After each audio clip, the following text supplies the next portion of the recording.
Ideen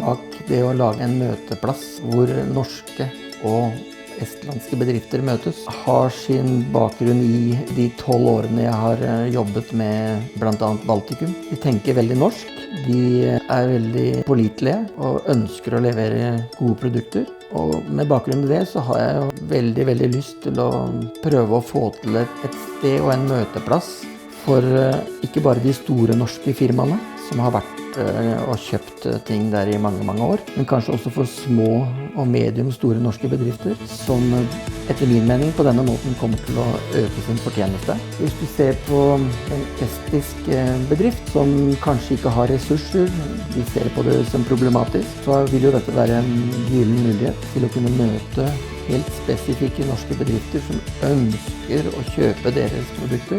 Her snakker vi om å gjøre 5 til 15 møter med estiske bedrifter i løpet av 2 dager. Du har selv plukket bedriftene du ønsker å ha møte med, basert på hvilke produkter du ønsker å kjøpe. Du kommer til et sted hvor bedriftene du skal møte ønsker å møte deg også, så det blir jo en win-win-situasjon. Og sammen med Koda, som da har flere tusen medlemmer under seg, som vil stå for informasjon innenfor Estland på plattformer som gjør at det blir enkelt å nå alle medlemsbedriftene, så vil dette være en enkel måte å presentere de estiske firmaene for de norske kjøperne. Vi vil segmentere møteforumet i forskjellige bransjer, eksempelvis bygg og anlegg, trykk og media, IT, programmering, alt innenfor disse områdene som er relevant å eksportere og kjøpe for oss nordmenn.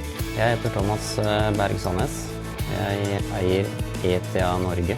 Vi produserer varmeanlegg basert på fornybare energikilder. For å få til det så måtte vi gjøre en del grep. Blant annet så har vi reist til Estland, hvor vi produserer ferdige fyringsmoduler. Det er noe vi har brukt lang tid på å finne selskaper som tilfredsstiller de kravene vi har her i Norge. Både teknisk og prismessig så har vi funnet et selskap som er veldig bra. Jeg bruker kanskje 2-3 turer per prosjekt, hvor jeg reiser til Tallinn, går mellom prosjektet og kvalitetssikrer det. Og det som kommer hit er som regel enda bedre enn det vi etterspør. Så vi er veldig fornøyd med Estland og det vi har funnet der, og har flere prosjekter på gang. Jeg heter Arne Li, og jeg driver et firma som heter One2One.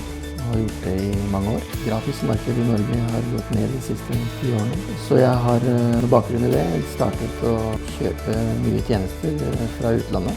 Og har etablert et selskap i Estland som heter O2 Media, hvor det er personer som står for kvalitetssikring av produktene som blir produsert. De innhenter priser, de sørger for bestilling av transport, fortolling som kommer til Norge, og vi samler da mange produkter sammen. Får det levert på en effektiv og kostnadsbesparende måte.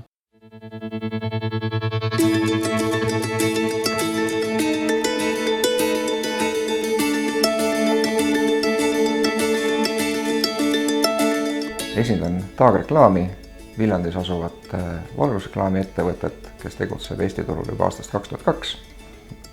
Meie tegevusala hõlmab erinevaid valgusreklaame, mahulisi valgustatud tähti, valguskaste, neoonreklaame. Kõik valgusega seondub, sellega saame aidata. Osaleme projektis eesmärgiga suurendada oma eksporti. Projektis osalemine lihtsustab kindlasti kontaktide leidmist, et jäävad ära pikad külastused, mis võib-olla ei pruugi tuua tulemust.